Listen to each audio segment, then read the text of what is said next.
You were a sophomore in, was it college or high school or? A sophomore in mechanical engineering at Purdue University, Wow. Okay. was taking physics, electricity, and magnetism, and got my first D ever. You got a D. C's a D. Yeah. Wow. Okay. C's were rare, and the D just really rocked my world. It was like, oh crap. Hello, everyone. Welcome to Educative Sessions, a podcast series with people in the developer world about their coding experiences. This is brought to you by Educative, which makes it easy for authors to provide interactive and adaptive courses. My name is Lee Ngo. Today, my guest is Marsha Tufft, who's an instructor and a retired PhD as well, or just a general amazing STEM expert. And today we're going to talk about something from her far past, which I'm going to loosely title From Getting a D to a PhD in STEM. Marsha, thank you so much for being part of the show. So happy to be here, Lee. Thanks for inviting me. Of course, of course. So let's begin with really go back to the past and to think about, I mean, I can't believe you're actually going to share this story. You were a sophomore in, was it college or high school or?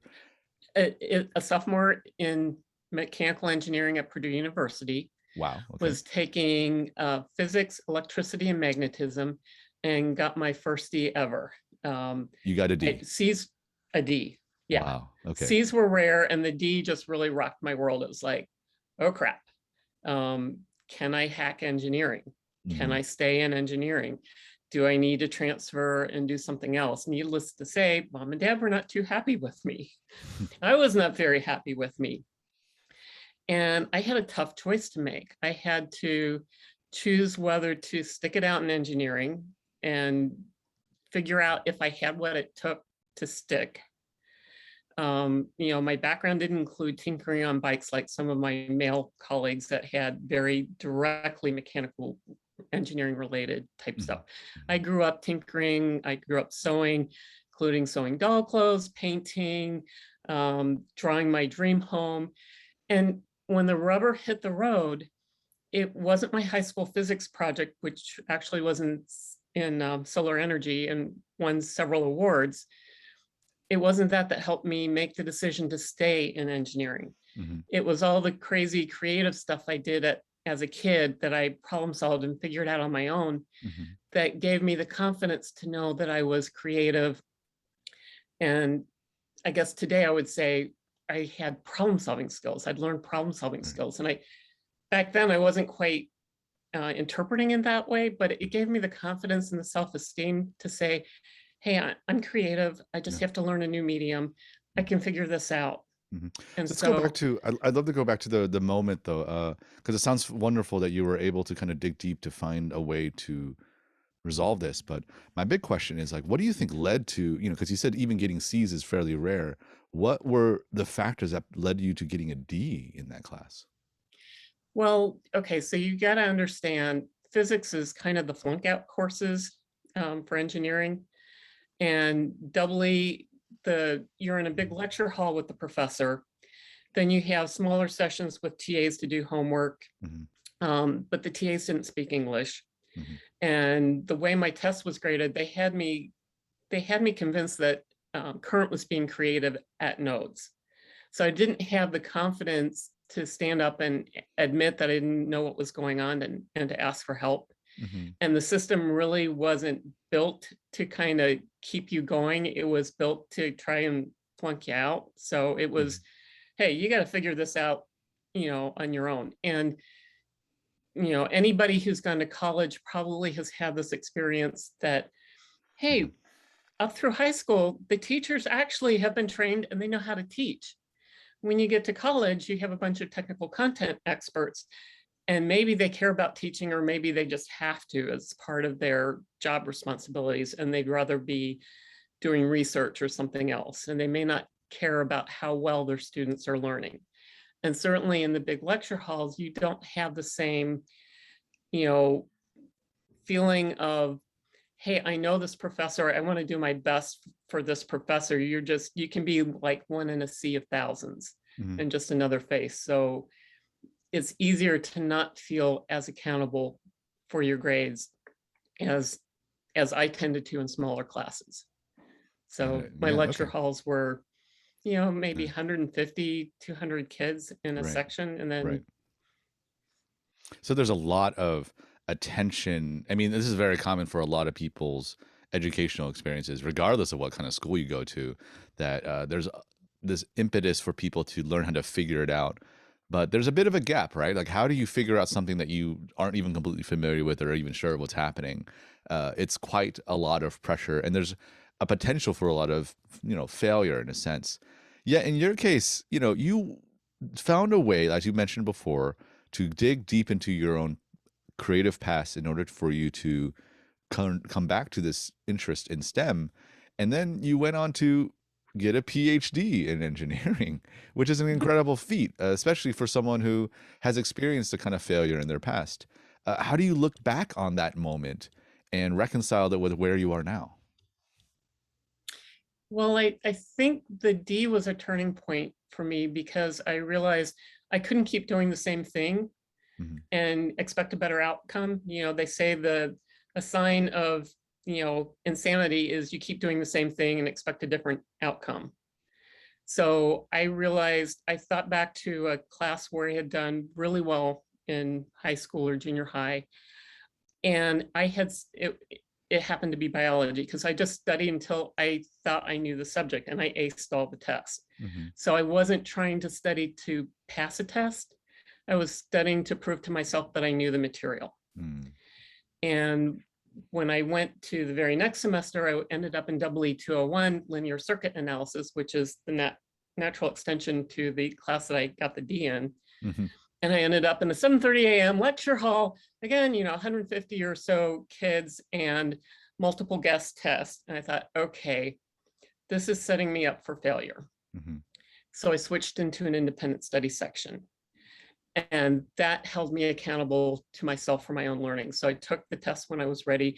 There was a lab, I could get help from the TAs there. This was like, I want to say 78, 79, 1978, 1979. So there were like, actually the lectures were recorded on audio cassettes. You'd go into the lab and you'd listen, headphones on, and you'd listen to an audio cassette. Wow. Yeah. And that would be the lecture. But they were well done. Right. And the material was well presented. TAs were there to help with homework. And when you felt like you were ready and you understood the material, you just told them you wanted to take the test and they proctored it in the lab. Hmm. So the challenge there was not procrastinating so much that you didn't finish the course. And there were a Hmm. lot of students that switched into the independent studies section and had an incomplete because they didn't actually finish the course in the semester. Hmm. And I probably did about the last half of the course, maybe in the last quarter of the semester, but I finished. Right. So, and I aced it, and that set me up for the next 3 mechanical engineering control theory courses. So that really, you know, taking responsibility for my Hmm. learning Hmm. helped me turn my educational experience around and put me back in control, back Hmm. kind of, I would say, the hero in my own story that like, I can do this. Yeah.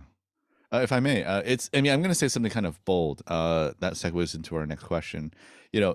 I wonder if this experience in some way or another was inevitable. Like there was going to be some point where you needed to learn to take responsibility for your own experience. Like at some point, you can't expect people to tell you and really hold your hand. And I don't know if that experience is ever easy for anybody. I feel like at some point, whether early on in life or usually in college, like college is usually the place that this happens, that you make that kind of an arc. And it sounds like since then, you've never looked back. Like you know what the worst possible situation is, or when it comes to your learning, and then you go from there.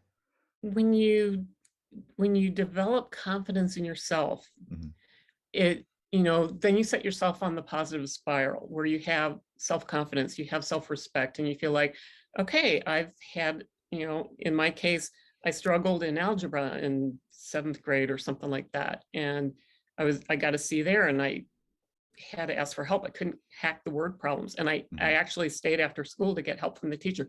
And then I loved it. But I had to learn that not everything comes easily. And sometimes the things we end up enjoying most are the things that are challenging to us Hmm. because they bring out the best in us. They challenge us, they force us to get creative and overcome And then we're so proud of ourselves when we wrestle through. That's like, it's the old saying, what doesn't kill you makes you stronger. Mhm.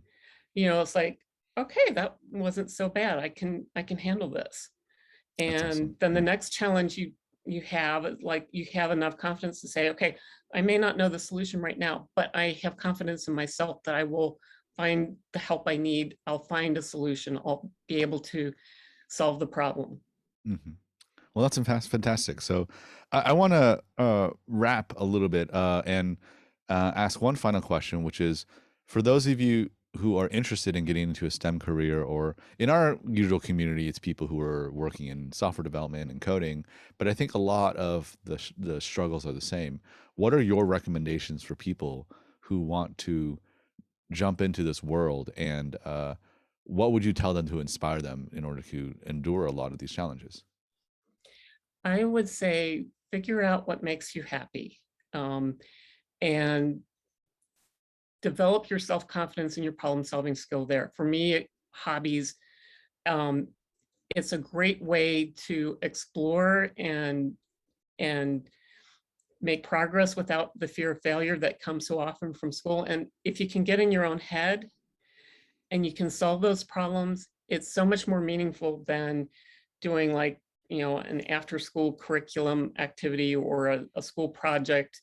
That's the typical closed ended thing that you've got a finite solution, and you solve the problem and you got to show your math is correct. Hmm. But when you do the messy stuff, that's like, not sure if I can dream up a solution to this, Hmm. and let alone make it and have it work. But you go through a couple of those design processes or problem solving processes on your own. And that's the cool thing about the problem solving process. It's the hardest to learn, but it's the most transferable of all the skills that you learn in school. Right. Yeah. And it has to be initiated to really be meaningful. It has to be initiated by the learner. Hmm. Well, that's fantastic. And, uh, we have just run out of all of the questions that we have, and I feel like we can talk so much more, but I want to give you an opportunity to do what we call a shameless plug, which is something, whether it's to your community or to any of the work you're doing now or to a cause that you believe in. The floor is yours, to Marsha, to talk about what you care about the most. Okay, so I'm a retired engineer, and I've been very active in volunteer efforts with Girl Scouts of Western Ohio, Greater Cincinnati STEM Collaborative, and trying to inspire especially young girls to consider fields in STEM. Hmm. And so I've done two things kind of on my own. I started my own company, Putney Designs LLC, and I've written, so far it's a series of 3 children's middle grade fiction books, because stories change attitudes. And um, just a lack of problem solving confidence and lacking confidence in math skills, which are essential to engineering and coding. Hmm. If you're going to go off into any of those STEM fields, you're going to use a lot of math. Right. And the Greater Cincinnati STEM Collaborative identified that lack of math skills has been keeping, students from our college prep high school in Cincinnati from considering themselves in STEM careers. So I've written the middle grade fiction books, and I've also developed a bunch of STEM experiments that you can do at home. I try to feature at least one in each of my books, and there are videos and experiment details on my website, putneydesigns.com. So if you're interested, check that out. If you have somebody, I'd say from 3rd grade on through junior high, I mean, the books are great for a range of ages. But to inspire kids to consider STEM fields and learn problem solving in just kind of a fun plot, fun fiction environment with the magic iPad as a magical mentor to make things a little bit fun. Fantastic. It's wonderful that even though you're in retirement, you're still active. You're still doing wonderful things for the community, and I think it's a great resource. We'll be happy to share a lot of that. Marsha, thank you so much for being on our show, and thank you so much for sharing so much of your amazing story and wisdom to the Educative Sessions community. And I want to thank everybody who is listening or watching or however you're engaging with our content. Thank you so much for being part of this as well. And lastly, if you want to learn a little bit more about who supports us, you can visit us at educative.io. So for all of us here at Educative, Thank you so much and happy learning. Bye-bye now. Hope you enjoyed that session. This episode is available on YouTube and also on many podcast platforms. If you'd like to be part of Educative Sessions, the form is open now to apply via the link below. You can also email me at lee@educative.io. Lastly, don't forget to like and comment on our content. Be sure to subscribe for us as well. And of course, you can learn more about us at educative.io. Happy learning.